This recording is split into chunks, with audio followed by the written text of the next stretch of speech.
The Sunday morning air carried that particular chill that comes just before spring decides to fully arrive, when the world feels caught between seasons and everything seems to hold its breath waiting for warmth.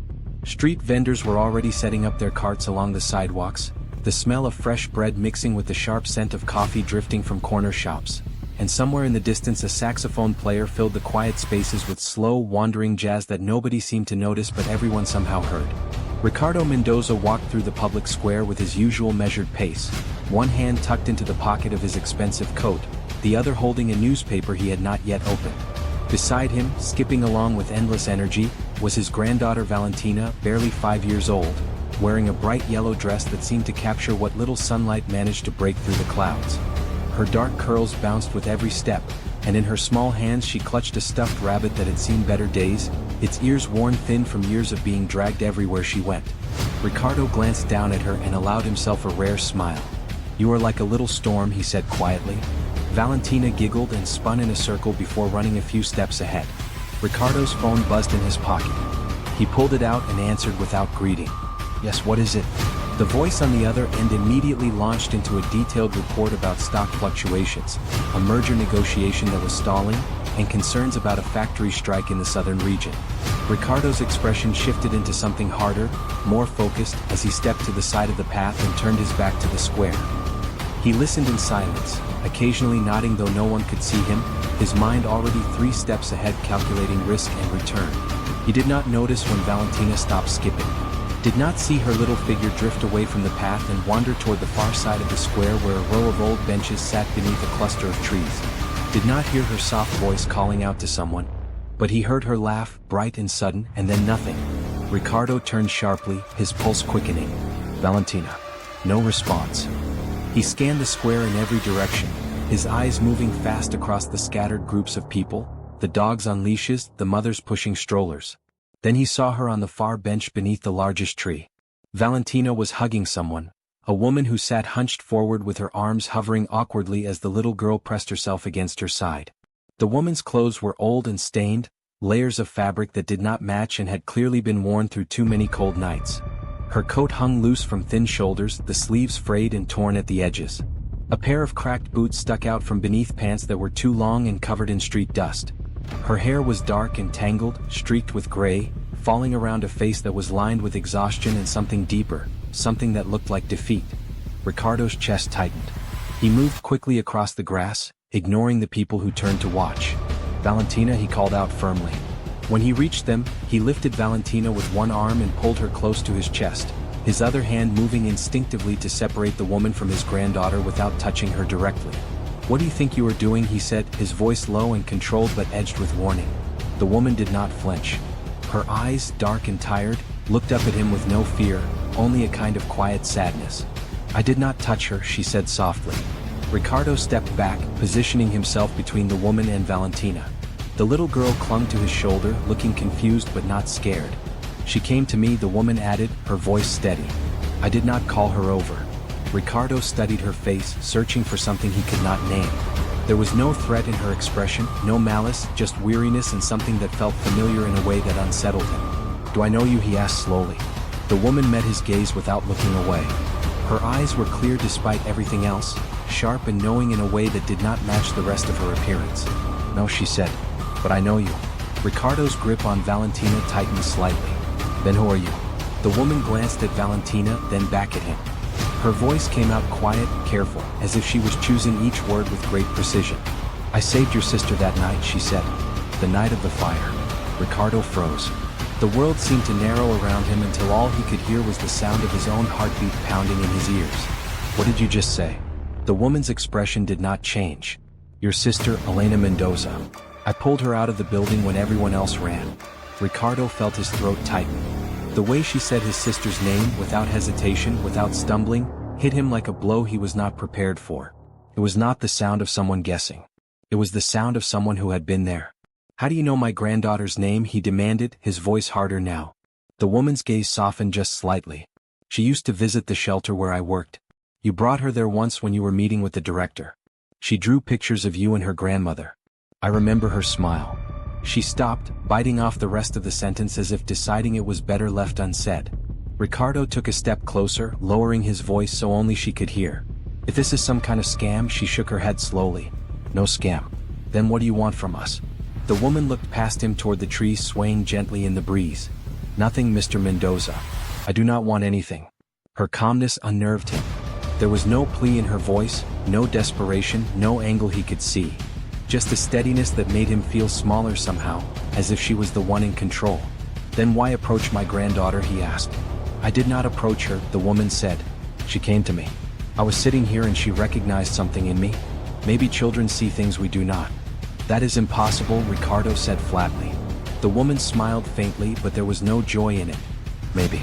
Or maybe some things stay with us longer than we think. Ricardo adjusted Valentina in his arms, feeling her small fingers playing with the collar of his shirt, unaware of the tension wrapping itself around him. The woman took a breath and brushed a strand of hair from her face. My name is Clara Reyes. I used to work at the San Miguel shelter downtown. The name stirred something in him, a vague memory from years ago, a woman with dark hair standing near the entrance of a building he had donated to, always quiet, always in the background. Ricardo forced the image away. If you were there, you know I helped fund that place. You know I did everything I could. Clara's eyes flickered with something between pity and restraint. I know you cared about your sister deeply, she said softly, and that you blamed yourself for what happened to her. But if you knew what I know about that night, about the choices that were made, you might not see your family the same way again. Ricardo's voice dropped to a dangerous whisper. What are you implying? I am not implying anything, Clara said, her tone steady once more. I am telling you that the truth is not always what we were told, Mr. Mendoza. He stared at her, anger rising in him like a shield against the unease crawling beneath his ribs. You do not get to use my sister to make accusations, he said. You do not show up out of nowhere and talk in riddles. Clara's eyes did not leave his. Then maybe stop running from what you have been avoiding all these years. Ricardo said nothing. The only sound was the rustle of leaves above them and Valentina's soft breathing against his shoulder. He finally turned without another word and walked away. As he moved across the square, Valentina lifted her head and looked back over his shoulder. Her small hand waved once in the air. Clara did not wave back. She simply watched them go, her expression unreadable, sad, resigned, and something else Ricardo could not name. But as he carried his granddaughter toward the car, he could still feel it, the weight of that woman's eyes following him, and the words she had left behind echoing like a warning he did not yet understand. You might not see your family the same way again. That night Ricardo sat in his study, the house unsettlingly quiet around him. Valentina had fallen asleep hours ago, her rabbit tucked under one arm, her breathing soft and steady through the baby monitor on his desk. The clock on the wall ticked past midnight, but Ricardo's mind refused to settle. His laptop glowed in the dim light, casting shadows across the walls lined with books and framed photographs of a life carefully constructed over decades. He opened a folder he had not touched in years, labeled Elena, Final Months.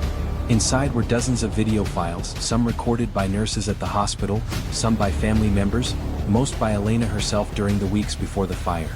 He hesitated, then clicked one at random. Elena appeared on the screen, sitting in a wheelchair by a window, her face pale but smiling. She waved at the camera. Valentina, she said softly, if you ever watch this when you are older, just know that your great-aunt loved you more than the stars. A quiet laugh echoed behind the camera. Ricardo paused. He rewound the video slowly. There, a soft laugh, not his, not any family member he recognized, a woman's voice. He clicked another video. This time Elena was sketching something in a notebook, her hand shaking slightly but her expression focused. The camera panned and off to the side, barely in frame, was a young woman in simple clothes, dark hair pulled back, standing beside a medicine cart. Ricardo leaned forward. He clicked another. Elena was asleep in her bed, the room dim.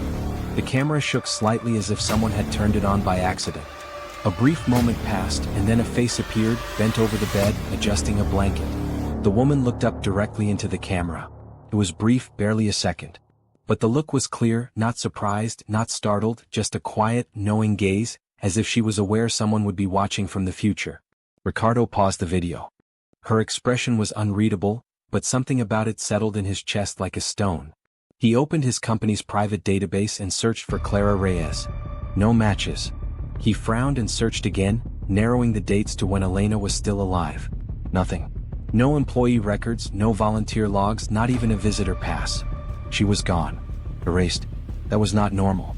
He picked up his phone and scrolled through his contacts until he found a name he had not called in years.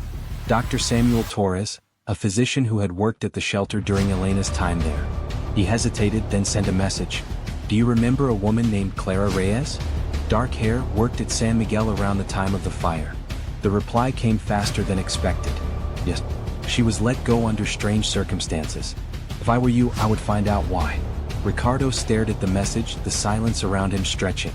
Outside the window, the wind stirred the trees, and somewhere down the hall, Valentina murmured in her sleep.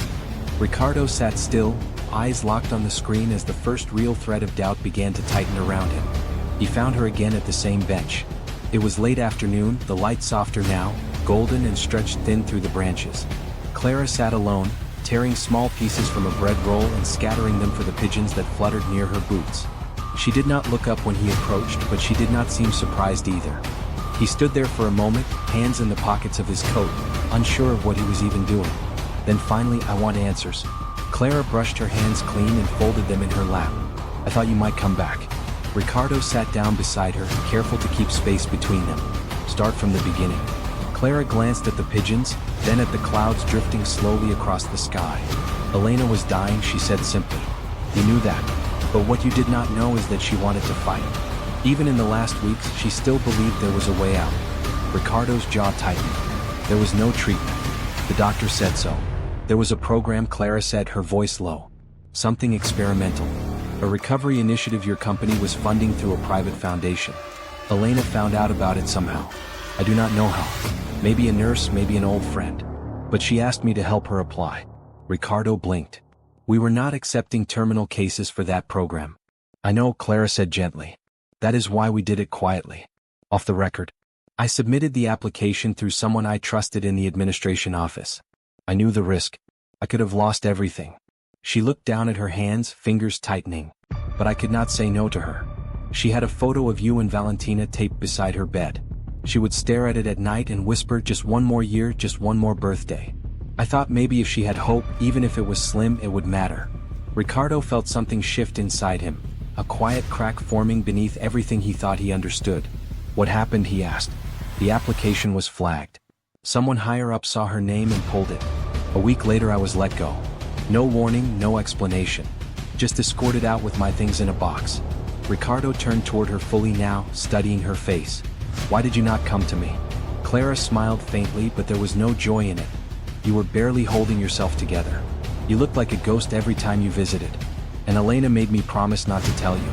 She said she did not want to add to your burden. Ricardo exhaled slowly, the air thick in his chest. Clara looked away. The last night she held my hand and said, I am not afraid to die. I am just afraid Valentina will grow up without knowing who I was. The words hit him harder than he expected. He closed his eyes and for a moment he saw Elena's smile, dim but warm, the way it used to be when she read bedtime stories to Valentina. And you kept that to yourself, he murmured. Clara nodded. I did not want to ruin what she wanted to protect. She loved you. She wanted peace for you. Ricardo did not speak for a while. A squirrel darted past them. The wind picked up, rustling the leaves overhead. Finally he asked, why are you telling me now? Because Valentina remembered me, Clara said. And I saw how she looked at you and how you looked at me. You deserve the truth even if it hurts. Ricardo stared ahead, unsure of what to say. In the silence, Clara stood. That is all I know. The rest is yours to figure out. Then she walked away, leaving him on the bench, caught between memory and revelation. They met again, not by chance this time. Ricardo had asked to see her.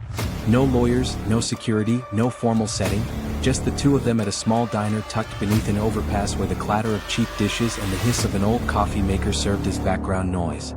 Clara wore the same coat. Her hair was a bit cleaner, pulled back in a low knot. There was still dirt under her fingernails. Ricardo did not know how to begin. He sat across from her, elbows resting on the worn table, coffee untouched. I need to understand what happened after. Clara nodded. Of course you do. She stirred her tea without drinking it. Her eyes did not avoid his. In fact, they met his with a kind of quiet strength that made Ricardo feel strangely unsteady. The day after Elena died, I was asked to leave the shelter, she began. No official reason, just a meeting with the director, then a termination notice. Because of the application, Ricardo said. Clara nodded. And more. They told the staff I had made a serious mistake, that a resident under my care had been harmed because of negligence. I did not get a chance to defend myself. The words were just put out there. And once that happens in social work, it is over. Ricardo stared at her.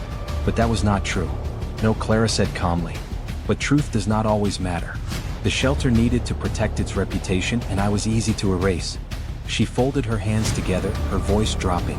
No other shelter, no clinic, no community center would hire me. I had no income. My license was suspended pending a review that never came. I stayed with a friend for a while, then in my car, and then nowhere at all. Ricardo's mouth went dry. Why did you not fight back? She laughed softly, not bitterly, just tired. With what money? With what lawyer? Besides, Elena made me promise something. She looked up at him, and for the first time he saw real pain behind the steady gaze. On her last night, she squeezed my hand and said, if something happens to me and Ricardo loses his way, help him, help Valentina if he cannot. Ricardo said nothing. The words cracked something open in him and he felt it break quietly like glass falling in another room. Clara continued, I thought about going public, talking to the press, posting online, but your name was tied to the program. Even if you did not know, I could not risk dragging Valentina into it. She was just a baby. She did not deserve that. Ricardo clenched his jaw. So you disappeared. I did not disappear, Clara said. I just stepped aside. Her voice softened. I worked wherever people did not ask questions. I cleaned offices. I sorted donations. I did overnight shifts at a warehouse in the winter. I once ate rice with nothing else for dinner 6 nights in a row. But I kept coming to the square every Sunday just to see Valentina from afar, just to know she was okay. Ricardo rubbed his face with both hands. The weight of her words pressed heavily into his chest.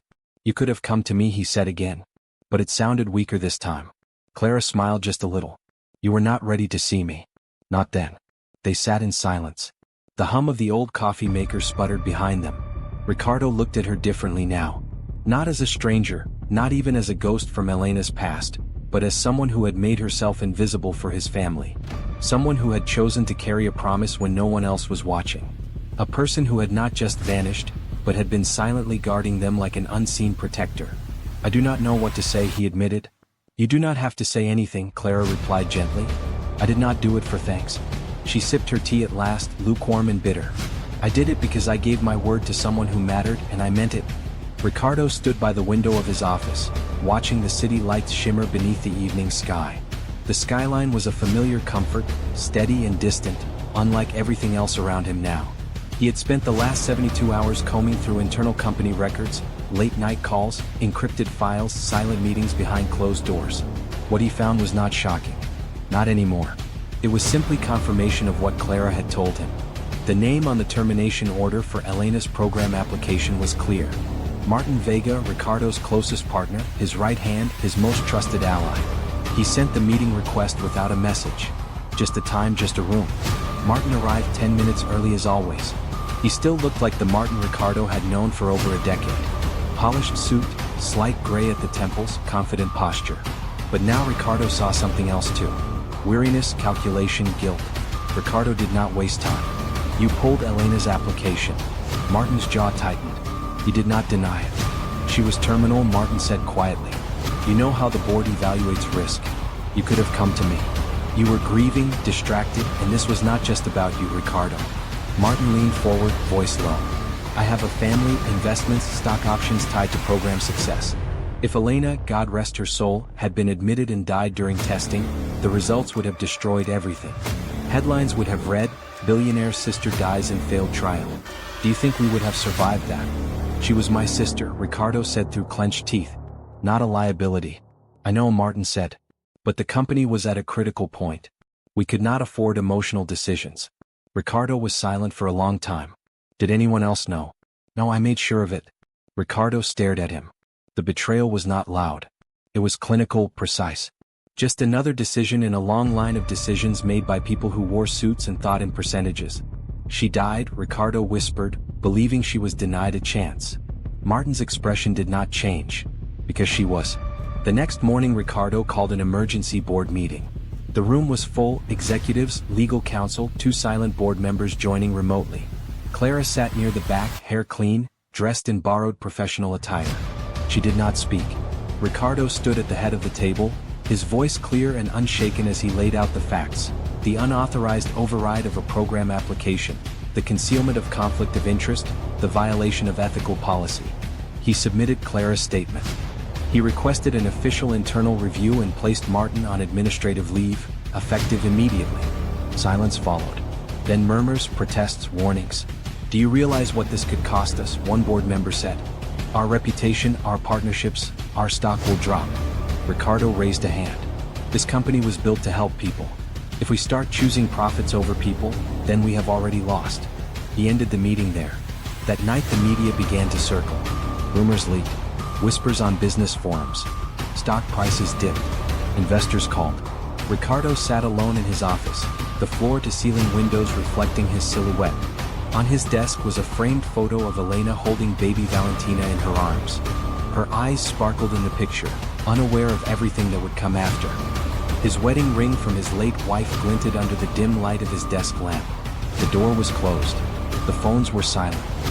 He allowed himself one quiet breath. His phone buzzed. Martin. He let it ring once, then answered. "You really did it," Martin said. "You picked her over everything we built." "No," Ricardo said softly. "I picked the truth." Pause. "She made you weak." Ricardo looked at the photo of Elena. "She reminded me who I was supposed to be." Martin hung up. Ricardo set the phone down and sat back, eyes still on Elena's smile. He wondered if she would be proud, if she would understand, if in choosing to do what was right for Clara, he had somehow kept his promise to her too. But deep down what unsettled him most was not the fallout or the scandal. It was the quiet question he could not yet answer. Was he honoring Elena's memory or starting to let it go? The beach house sat on the edge of a cliff, quiet and still, its wooden frame creaking softly in the breeze. It had once been Elena's favorite retreat, a place untouched by boardrooms, beeping machines, or sterile hospital walls. Now it held a different kind of silence. Ricardo brought Clara and Valentina there after everything broke in the media. The press had begun circling like sharks. He told Clara it would be safer, easier. It was also a way to say thank you. Not more, not yet. Clara understood that. She kept to the guest room, helped with meals, and spent most of her time with Valentina, reading to her, braiding her hair, collecting shells by the shore. Valentina clung to her like morning dew to grass, naturally and without question. Ricardo watched it all from a distance. He worked during the day, often on the porch with his laptop, trying to steer his company through the fallout. At night he would pour one glass of whiskey and sit outside beneath the stars, staring into the water that reflected a sky too vast to hold.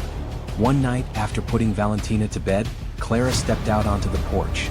The wood groaned under her bare feet as she approached. Ricardo was there, sitting on the steps, half-empty glass in hand, sleeves rolled up, tie discarded. He did not look up when she sat beside him. The silence stretched for a while. "I used to think this place was too quiet," Clara said, folding her hands in her lap. "Now I understand it." Ricardo swirled the liquid in his glass. "Elena used to say silence tells the truth better than people do." Clara smiled faintly. She was not wrong. They sat like that for a long moment. Two people tangled in different ends of the same memory. Clara turned toward him. "You do not have to feel guilty, Ricardo. If you do not feel anything for me, that is okay. I am here for Valentina, not for anything else." His fingers tightened around the glass. "I do not know what I feel," he admitted, voice barely above a whisper. "Every time I look at you, I remember Elena. Not because you are like her, you are not, but because she trusted you. She loved you in her way. And part of me feels like being near you is betraying her." Clara's expression did not change, but her eyes dropped to her lap. She nodded slowly and stood. "I understand," she said softly. "It is okay." She turned to go. "Claire." He reached out and caught her hand. She stopped. "I used to believe I was done," he said. "That there would not be anything after her. That I had buried every last part of me that could feel something again. But then you showed up. And you did not ask me to forget her. You did not try to take her place. You just reminded me what it felt like to want to keep breathing." Clara stood there, his hand still gently holding hers. He did not pull her closer. She did not move. A long, heavy pause. Then slowly she withdrew her hand. "I believe you," she said, "but I am not sure you believe it yet." She walked back inside. Ricardo sat alone on the steps. He stared into the dark water, the ripples catching starlight like secrets. He looked down at his hand. The wedding ring was still there, cool against his skin. He had not taken it off, not once. He turned it slowly around his finger, then stopped.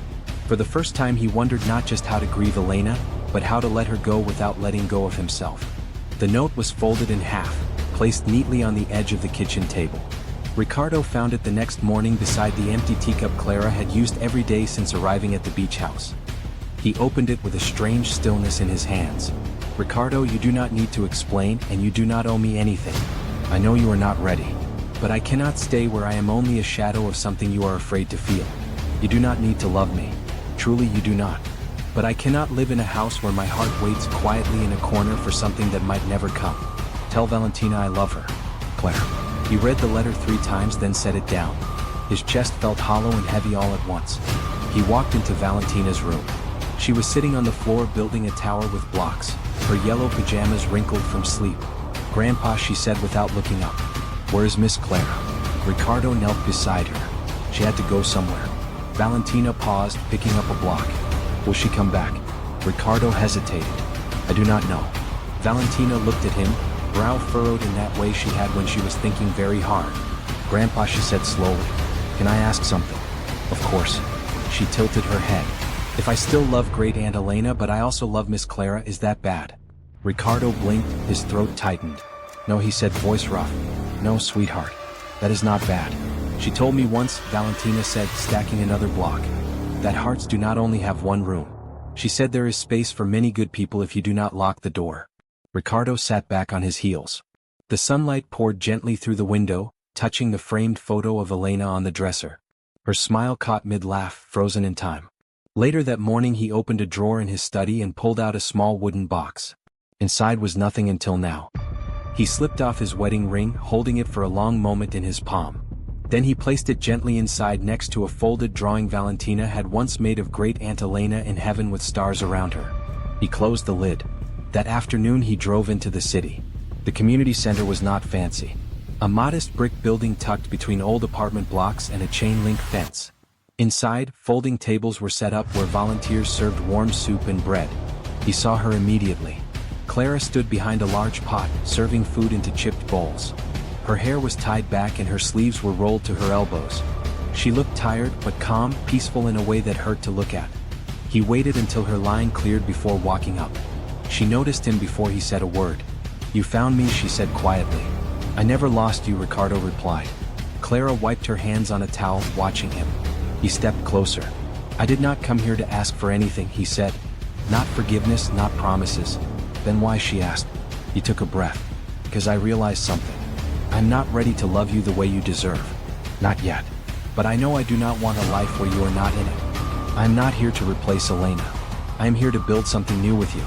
Clara's eyes softened, filled with something tender, something trembling just beneath the surface. "I do not need to be a replacement," she whispered. "You could not be," he said. "You are not Elena. You are Clara, and that is exactly who I came for." At that moment a familiar voice rang out. "Miss Clara." Valentina came running through the community center doors, arms outstretched. She threw herself around Clara's legs, laughing. "I missed you."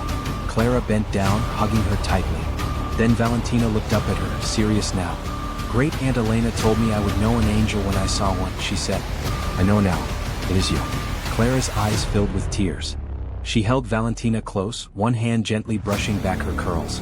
Ricardo stepped forward and rested his hand lightly on Clara's back, not as a claim but as a promise. And in that quiet, sun-drenched community center, there was no need for more words. Not love, not yet. But something just as sacred, acceptance. Sometimes the most powerful stories are not about falling in love. They are about finding the strength to love again. If this story touched your heart, tap the like button to support more true-to-life tales that heal, inspire, and remind us what really matters. Your support helps us keep telling stories that speak to the soul. Thank you for watching, and remember, even in the quietest moments, love has a way of finding its way back.